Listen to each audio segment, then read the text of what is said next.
Income tax return का समय चल रहा है, लोगों के मन में कई सारे कन्फ्यूजन होते हैं, कई सारे गलतफहमियां होती हैं। तो आपने तो कन्फ्यूजन बताए थे पिछले शो में, अब कुछ गलतफहमियां लोगों के मन में होती नहीं, ऐसा करने की ज़रूरत ही नहीं है, ऐसा कर देंगे तो क्या हो जाएगा।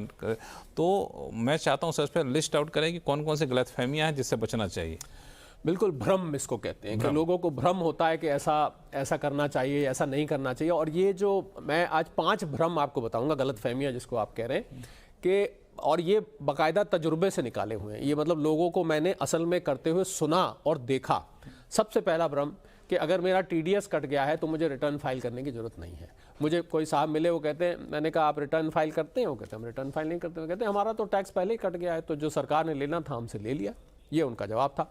तो बहुत बड़ा भ्रम है ये, खासकर लक्ष्मण जो नए टैक्स पेयर्स हैं और हमारे नए दर्शक हैं, या आपकी जानकारी में कोई ऐसा है। टीडीएस कटने का मतलब, टीडीएस को हम लक्ष्मण बोलते हैं ad hoc deduction. Ad hoc मतलब एक टेम्परेरी तरीके से आपने टैक्स एक फिक्स रेट पे दे दिया, पर यह आपका अंतिम टैक्स नहीं है। ये भ्रम है लोगों के दिमाग में कि मेरा टीडीएस कट गया। मुझे आपको हैरानी होगी, 1-2 सैलरी वाले भी मुझे लोग ऐसे मिले जो कहते हैं हमारा तो कंपनी ने टीडीएस काट लिया तो हमें रिटर्न फाइल करने की क्या जरूरत है। तो ऐसा बिल्कुल ये गलती मत करिए। टीडीएस कटने का मतलब है अब तो आपको जरूर रिटर्न फाइल करनी है, बल्कि उल्टा है। अच्छा। और दूसरा, अगर आपका टीडीएस कट गया है तो आप ये समझते हैं कि मेरा टीडीएस फाइनल लायबिलिटी है। दूसरा, टीडीएस कट गया है तो मुझे रिटर्न भी नहीं फाइल करनी। एक दो भ्रम है टीडीएस में। एक तो ये जो टीडीएस कटा है मेरा अंतिम टैक्स है, दूसरा टीडीएस कट गया है तो मुझे रिटर्न फाइल करने की जरूरत नहीं है। दोनों के दोनों भ्रम है साहब। आपका टीडीएस कट गया है तो टीडीएस एक एड हॉक डिडक्शन है, दूसरा टीडीएस कट गया है तो आपको रिटर्न अवश्य फाइल करनी चाहिए। तो ये 2 भ्रम हो गए टीडीएस से रिलेटेड। तीसरा भ्रम, टीसीएस। अगर आपका टीसीएस किसी वजह से अप्लाई होता है, आपने प्रॉपर्टी ली है, कोई महंगी गाड़ी ली है, तो उस टीसीएस का मतलब ये नहीं है कि टीसीएस हो गया तो टैक्स उन्होंने कलेक्ट कर लिया तो आप उसको भूल जाइए।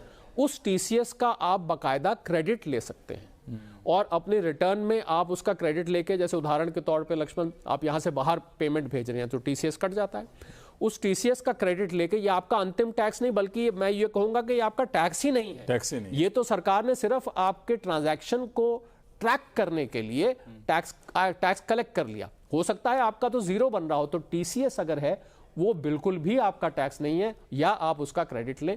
ये आप एक और बहुत बड़ा भ्रम है। चौथा भ्रम कि गिफ्ट, जिसकी अभी हम बात कर रहे थे, कि गिफ्ट को पहले ऐसा होता था लक्ष्मण कि हम गिफ्ट को आयकर विवरणी में, इनकम टैक्स रिटर्न में नहीं दिखाते थे।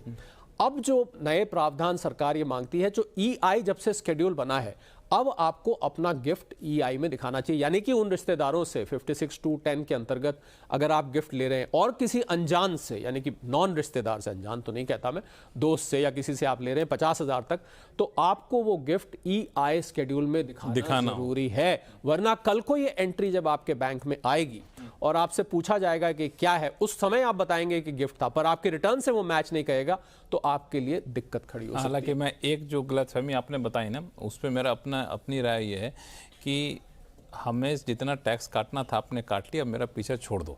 अब ये रिटर्न फाइल करो, ये दो जी वो दो जी, रहने दीजिए। अगर मेरा ज़्यादा कटा हुआ तो मैं आपको पास अप्रोच कर लूँगा। एक ये सिस्टम हो जाना चाहिए। काश ऐसा हो सकता। हालांकि आप लोग तो नहीं चाहेंगे, चूंकि अकाउंटेंट लोगों के लिए नहीं, मैं तो हमेशा सिंप्लीफिकेशन के फेवर में हूँ। मेरा मानना है लक्ष्मण के जो अच्छे प्रोफेशनल्स हैं वो जो पेचीदे मामले हैं सिर्फ उनको अटेंड करें। रूटीन नहीं पॉसिबल है कि नहीं, मतलब हमारा जितना टैक्स बनता था आपने काट लिया। अगर मुझे लगता है कि आपने ज्यादा काट लिया तो आपसे क्लेम कर लेंगे। किसी देश में ऐसा है, कभी इसका जिक्र करें, इस पर हम लोग अलग से चर्चा करेंगे, लेकिन समय कम है तो हम लोग अगले एक शो के आखिरी भ्रम कि हमने जो भी डिडक्शन एग्जेम्पशन क्लेम करी, हमने पिछली बार हल्का सा इसका किसी और संदर्भ में जिक्र किया था, मुझे उसका कोई प्रूफ रखने की जरूरत नहीं है क्योंकि डिजिटल प्रक्रिया है। मैंने अपने रिटर्न में दिखा दी तो उसको फाड़ के फेंक दिया। बिल्कुल ये भ्रम में मत रहिए। आपको वो दस्तावेज, वो कागजात अपने पास संभाल के रखने पड़ेंगे। कल को आपसे अगर पूछा गया और आपके पास नहीं मिले, 150 जगह, अभी हमने, याद है पिछली बार हमने सर्च और सर्वे का जिक्र किया, कितने साल तक रखने होंगे? वो कम से कम 8 साल तक आपके पास होना चाहिए। तो एक अलमारी रखिए तो ज्यादा अच्छा है। एक अलमारी बना, नहीं तो आप उसको सॉफ्ट फॉर्म में आजकल रख सकते हैं। मैं ये नहीं कहता कागज रखिए, आप अपना कंप्यूटर पे फोल्डर बनाइए, पर फाइलें बना के रखें। पुराना तरीका, कागज रखें अलमारी में, एक पड़ी हो, ये मेरी इनकम टैक्स की फाइल है। मुझे लगता है वो तरीका आज भी दुरुस्त है और अच्छा है। अच्छा, चलिए, तो ये सारे गलतफहमी है, इसको दूर कर लीजिएगा और इनकम टैक्स रिटर्न फाइल करेगा ईमानदारी से, जैसा कि बताया गया अब तक। और इस पीछे एक कॉलर हमारे साथ जुड़ चुके हैं, हितेश जी राजकोट से। हितेश जी नमस्कार, बताएं क्या कंफ्यूजन है? नमस्ते सर, मैं राजकोट गुजरात से बोल रहा हूँ, हितेश जी जी। सर मेरा सवाल प्रोफेशनल टैक्स है। मैं राजकोट में एक प्राइवेट कंपनी में जॉब करता हूँ।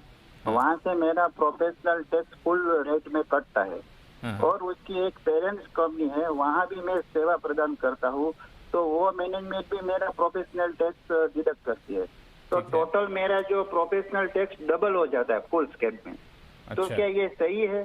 क्या दूसरी कंपनी को मैं बोलूँ कि भाई ये मेरा नहीं कटना चाहिए, एग्जाम्पशन मिल रहा, तो कैसे? देखिए लक्ष्मण, हितेश जी का सवाल वैसे हमारे शो के परव्यू से थोड़ा सा बाहर है, क्योंकि प्रोफेशनल टैक्स इनकम टैक्स में नहीं आता है। कुछ राज्य ने, जैसे उदाहरण के तौर पे कर्नाटका लगाता है, कुछ राज्य इस प्रोफेशनल टैक्स को सैलरीड एम्प्लॉयज के ऊपर लगाते हैं। तो हितेश जी, वैसे जो प्रावधान कहते हैं, फिर भी हम इनको बता देते हैं, प्रावधान कहते हैं कि 2500 रुपए मैक्सिमम प्रोफेशनल टैक्स आपका बनना चाहिए।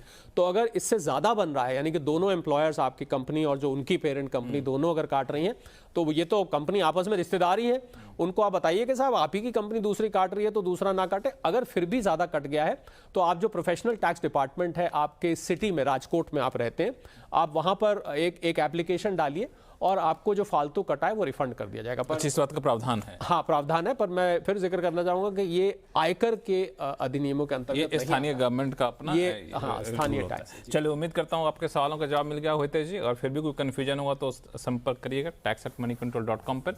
और सभी सवालों का जवाब देने के लिए बहुत बहुत धन्यवाद पोली साहब। और आपके पास कोई भी सवाल हो, इनकम टैक्स से जुड़ा हुआ हो या फिर GST से, तो आप हमें लिख भेजिए tax@moneycontrol.com पर, और सवाल के साथ अपना नाम और मोबाइल नंबर लिखना ना भूलें।